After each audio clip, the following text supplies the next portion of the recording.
16 सोमवार व्रत का प्रसाद बनाने की विधि।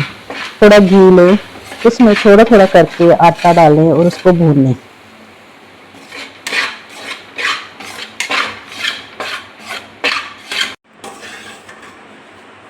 भूनने के बाद इसमें चीनी डालें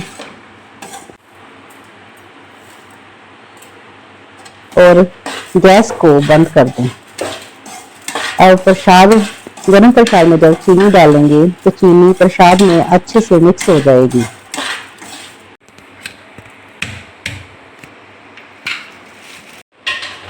अब इस प्रसाद को एक प्लेट में लें और मंदिर में रखें।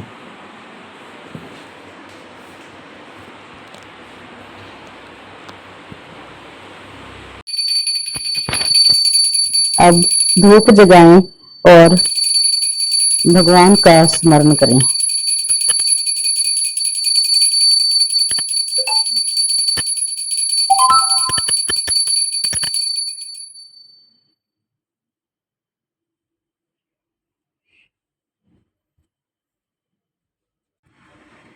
अब शक्तवार व्रत कथा में से सोमवार व्रत कथा का अध्ययन करें।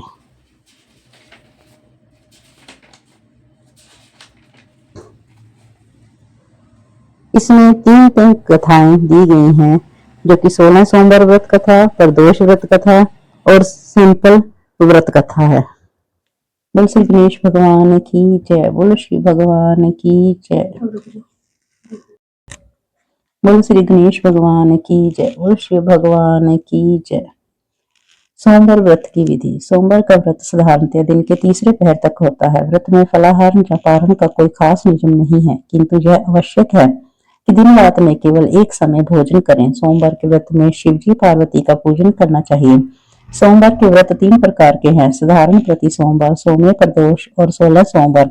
विधि तीनों की एक जैसी है। शिव पूजन के पश्चात कथा सुननी चाहिए। सोमवार व्रत कथा, प्रदोष व्रत कथा तथा 16 सोमवार व्रत कथा तीनों अलग अलग हैं, जो आगे दी गई हैं। बोलो शिव भगवान की जय। सोमवार व्रत कथा प्रारंभ। एक नगर में एक बहुत धनवान साहूकार रहता था, जिसके घर में धन की कमी नहीं थी, परंतु उसको एक बहुत बड़ा दुख था कि उसके कोई पुत्र नहीं था। वैसी चिंता में दिन रात लगा रहता था। वह पुत्र की कामना के लिए प्रत्येक सोमवार को शिव जी का व्रत और पूजन किया करता था तथा सायंकाल को शिव मंदिर में जाकर शिव जी के सामने दीपक जलाया करता था।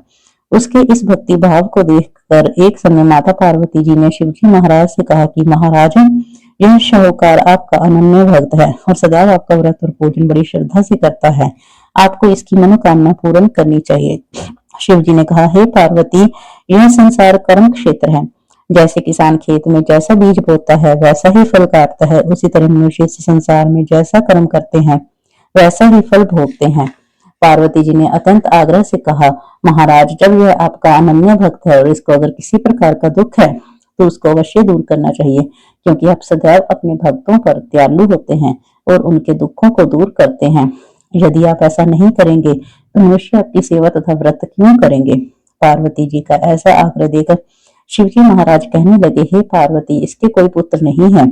इसी चिंता में यह अति दुखी रहता है। इसके भाग्य में पुत्र ना होने पर भी मैं इसको पुत्र की प्राप्ति का वर देता हूँ, परंतु यह पुत्र केवल 12 वर्ष तक जीवित रहेगा। इसके पश्चात वह मृत्यु को प्राप्त हो जाएगा। इससे अधिक मैं और कुछ इसके लिए नहीं कर सकता। यह सब बातें शाहूकार सुन रहा था। इससे उसको ना कुछ प्रसन्नता हुई और ना ही कुछ दुख हुआ। वह पहले जैसा ही शिवजी महाराज का व्रत और पूजन करता रहा। कुछ काल व्यतीत हो जाने पर शाहूकार की स्त्री गर्भवती हुई और 10वें महीने में उसके गर्भ से अति सुंदर पुत्र की प्राप्ति हुई। शाहूकार के घर में बहुत खुशी मनाई गई, परंतु शाहूकार ने उसकी केवल 12 वर्ष की आयु जानकर अधिक प्रसन्नता प्रकट नहीं की और ना ही किसी को भेद ही बताया।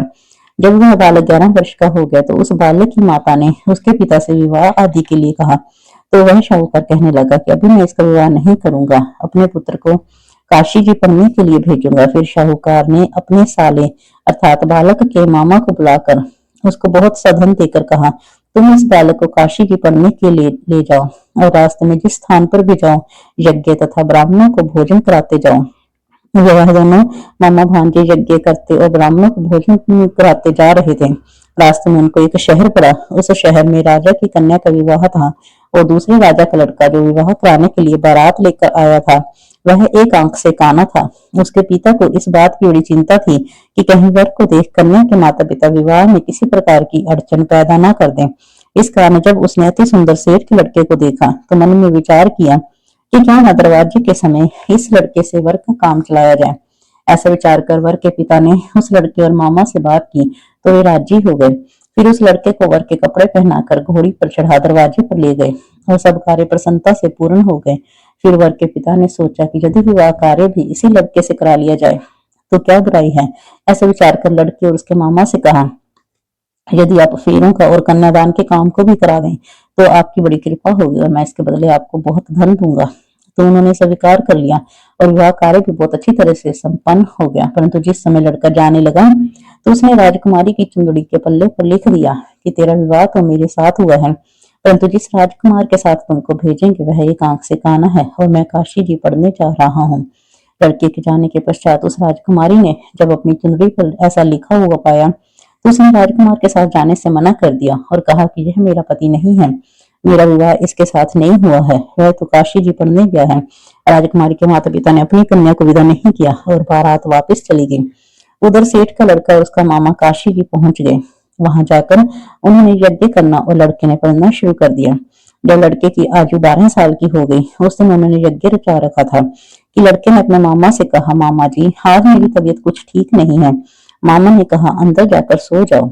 लड़का अंदर जाकर सो गया और थोड़ी देर में उसके प्राण निकल गए। जब उसके मामा ने आकर देखा कि वह मुद्दा पड़ा है तो उसको बड़ा दुख हुआ और उसने सोचा कि अगर मैं अभी रोना पीटना मचा दूंगा तो यज्ञ का कार्य अधूरा रह जाएगा। अतः उसने जल्दी से यज्ञ का कार्य समाप्त कर ब्राह्मणों के जाने के बाद रोना पीटना आरंभ कर दिया। संयोगवश उसी समय शिव पार्वती जी उधर से जा रहे थे।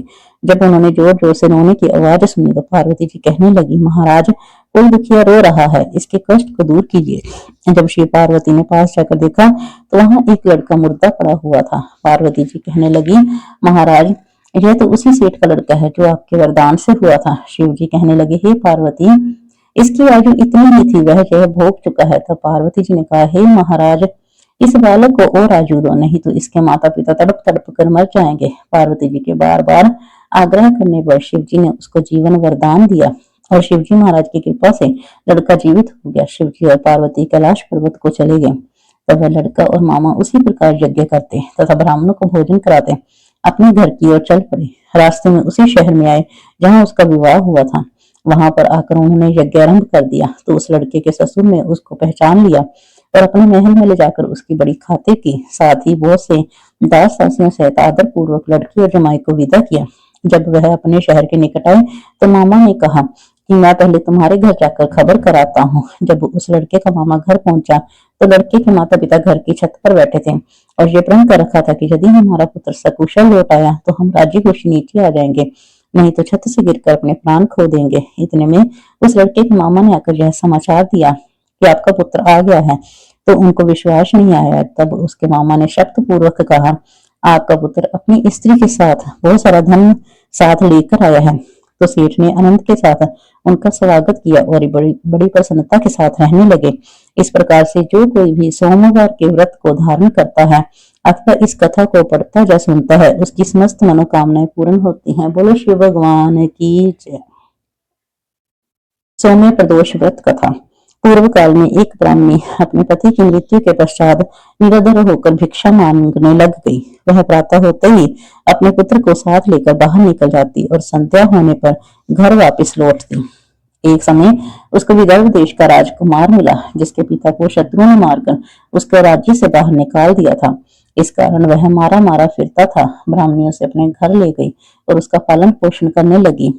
एक दिन उन दोनों बालकों ने वन में खेलते खेलते गंधर्व कन्याओं को देखा। ब्राह्मण का बालक तो अपने घर आ गया परंतु राजकुमार साथ नहीं आया क्योंकि वह अंशुमति नाम की गंधर्व कन्या से बातें करने लगा था। दूसरे दिन वह फिर अपने घर से वहां आया जहां पर अंशुमति अपने माता पिता के साथ बैठी थी। उधर ब्राह्मणी ऋषियों की आज्ञा से प्रदोष का व्रत करती थी। कुछ दिन पश्चात अंशुमति के माता पिता ने राजकुमार से कहा कि तुम विदर्भ देश के राजकुमार धर्मगुप्त हो, हम श्री शंकर जी की आज्ञा से अपनी पुत्री अंशुमति का विवाह तुम्हारे साथ कर देते हैं। फिर राजकुमार का विवाह अंशुमति के साथ हो गया। बाद में राजकुमार ने गंधर्व राज की सेना की सहायता से विदर्भ देश का अधिकार कर लिया और ब्राह्मण के पुत्र को अपना मंत्री बना लिया। यथा अर्थ में यह सब उस ब्राह्मणी के प्रदोष व्रत करने का फल था। बस उसी समय से यह प्रदोष व्रत संसार में प्रतिष्ठित हुआ। बोलो शिव भगवान की जय। 16 सोमवार व्रत कथा। मृत्यु लोक में भ्रमण करने की इच्छा करके एक समय श्री भूतनाथ भगवान महादेव जी माता पार्वती जी के साथ पधारे। वहां भ्रमण करते करते विदर्भ देशांतर्गत अमरावती नाम की अति रमणीक नगरी में पहुंचे। अमरावती नगरी हेमरापुरी के सदृश सब प्रकार के सुखों से परिपूर्ण थी। उसमें वहां के महाराज का बनाया हुआ अति रमणीक शिव जी का मंदिर बना था। इसमें भगवान शंकर भगवती पार्वती के साथ निवास करने लगे। एक समय माता पार्वती ने प्राणपति को प्रसन्न देख के मनोविनोद करने की इच्छा से बोली, हे महाराज, आज तो हम तुम दोनों चौसर खेलेंगे। शिव जी ने प्राण प्रिया की बात को मान लिया और चौसर खेलने लगे। उस समय इस स्थान पर मंदिर का पुजारी ब्राह्मण मंदिर में पूजा करने को आया। माता जी ने ब्राह्मण से प्रश्न किया कि पुजारी जी बताओ, इस बाजी में दोनों में किसकी जीत होगी। ब्राह्मण बिना विचारे ही शीघ्र बोल उठा, क्या महादेव जी की जीत होगी। थोड़ी देर में बाजी समाप्त हो गई और पार्वती जी की विजय हुई। अब तो पार्वती जी ब्राह्मण को झूठ बोलने के अपराध के कारण श्राप देने को उद्यत हुई। तब महादेव जी ने पार्वती को बहुत समझाया, परंतु उन्होंने ब्राह्मण को कोढ़ी होने का श्राप दे दिया। कुछ समय बाद पार्वती जी के श्रापवश पुजारी के शरीर में कोढ़ पैदा हो गया। इस कारण पुजारी अनेक प्रकार से दुखी रहने लगा। इस तरह के कष्ट भोगते हुए जब बहुत दिन हो गए तो देवलोक की अप्सराएं शिव जी की पूजा करने उसी मंदिर में पधारी और पुजारी के कोढ़ के कष्ट को देख बड़े दया भाव से उससे रोगी होने का कारण पूछने लगी। पुजारी ने निसंकोच सब बातें उनसे कह दी। वे अप्सराएं बोली, हे पुजारी, अब तुम अधिक दुखी मत होना, भगवान शिव जी तुम्हारे कष्ट को दूर कर देंगे। तुम सब व्रतों में श्रेष्ठ 16 सोमवार का व्रत भक्ति भाव से किया करो। पुजारी जी अप्सराओं से हाथ जोड़कर विनम्र भाव से 16 सोमवार व्रत की विधि पूछने लगा।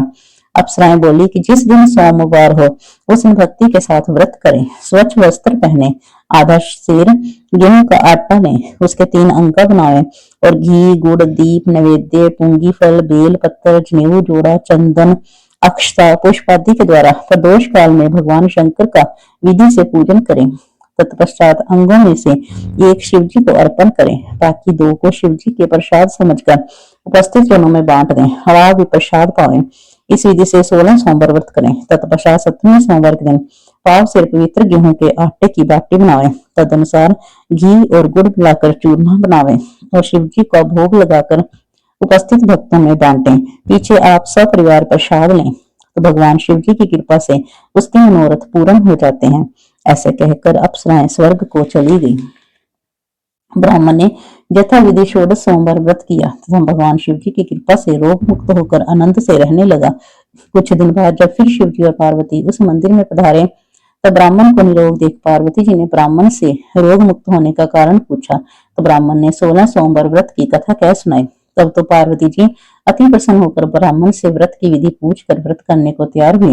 व्रत करने के बाद उनकी मनोकामना पूरी हुई तथा उनके रूठे पुत्र स्वामी कार्तिकेय स्वयं माता के आज्ञाकारी हुए, परंतु कार्तिकेय जी को अपने यह विचार परिवर्तन का रहस्य जाने की इच्छा हुई और माता से बोले, हे माता जी, आपने ऐसा कौन सा उपाय किया जिससे मेरा मन आपकी ओर आकर्षित हुआ। तो पार्वती जी ने वही 16 सोमवार व्रत कथा उनको सुनाई। स्वामी कार्तिक जी बोले कि मैं भी इस व्रत को करूंगा, क्योंकि प्रिय मित्र ब्राह्मण बहुत दुखी दिल से प्रदेश गया है, हमें उससे मिलने की बहुत इच्छा है। कार्तिक जी ने भी इस व्रत को किया और उनका प्रिय मित्र मिल गया। मित्र ने इस आकस्मिक मिलन का भेद कार्तिकेय जी से पूछा तो वे बोले, ही मित्र, हमने तुम्हारे मिलने की इच्छा करके 16 सोमवार का व्रत किया था। अब तो ब्राह्मण मित्र को भी अपने विवाह की बड़ी इच्छा हुई। कार्तिकेय जी से व्रत की विधि पूछी और यथा विधि व्रत किया। व्रत के प्रभाव से जब वह किसी कार्यवश विदेश गया तो वहां के राजा की लड़की का स्वयंवर था। राजा ने प्रण किया था कि जिस राजकुमार के गले में सब प्रकार श्रृंगारित हथनी माला डालेगी मैं उसी के साथ अपनी प्यारी पुत्री का विवाह कर दूंगा। शिव जी की कृपा से ब्राह्मण भी स्वयंवर देखने की इच्छा से राज्यसभा में एक और बैठ गया। नियत समय पर हथनी आई और उसने जयमाला उस ब्राह्मण के गले में डाल दी। राजा की प्रतिज्ञा के अनुसार बड़ी धूमधाम से कन्या विवाह उस ब्राह्मण के साथ कर दिया गया। ब्राह्मण को बहुत सा धन और सम्मान देकर संतुष्ट किया। ब्राह्मण सुंदर राजकन्या पाकर सुख से जीवन व्यतीत करने लगा। एक दिन राजकन्या ने अपने पति से प्रश्न किया, हे प्राणनाथ, आपने ऐसा कौन सा भारी पुण्य किया जिसके प्रभाव से हथनी ने सब राजकुमारों को छोड़कर आपको वरण किया? ब्राह्मण बोला, हे प्राण प्रिय, मैंने अपने मित्र कार्तिकेय जी के कथन अनुसार 16 सोमवार का व्रत किया था, जिसके प्रभाव से मुझे तुम जैसी स्वरूपवान पत्नी की प्राप्ति हुई है। व्रत की महिमा को सुनकर राजकन्या को बड़ा आश्चर्य हुआ और वह भी पुत्र की कामना करके व्रत करने लगी। शिव जी की दया से उसके गर्भ से एक अति सुंदर, सुशील, धर्मात्मा और विद्वान पुत्र उत्पन्न हुआ।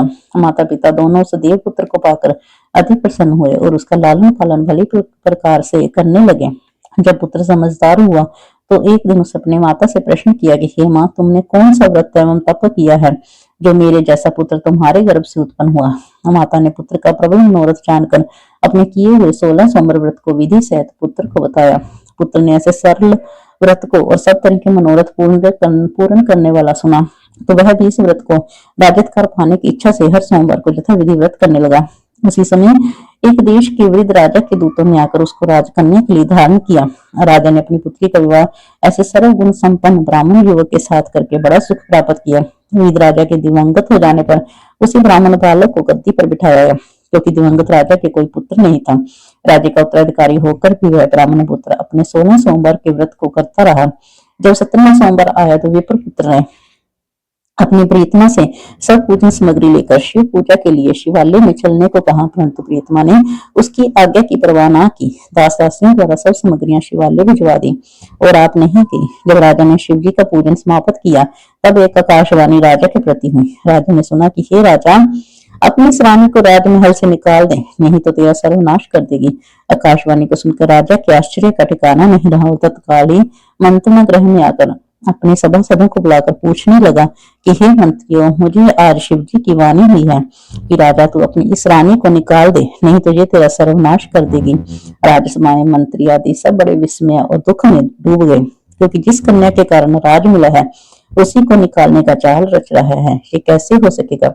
अंत में राजा ने उसे अपने यहाँ से निकाल दिया। रानी दुखी हृदय से भाग्य को कोसती हुई नगर के बाहर चली गई।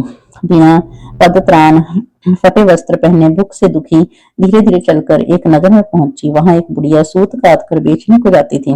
रानी की कर्म दशा देखकर बोली, चल तू मेरा सूत बिकवा दे, मैं वृद्ध हूँ, भाव नहीं जानती हूँ। ऐसी बात बुढ़िया के सुन रानी ने बुढ़िया के सिर से सूत की गठरी उतार कर अपने सिर पर रख ली। थोड़ी देर बाद आंधी आई और बुढ़िया का सूत पोटली के साथ सहित उड़ गया।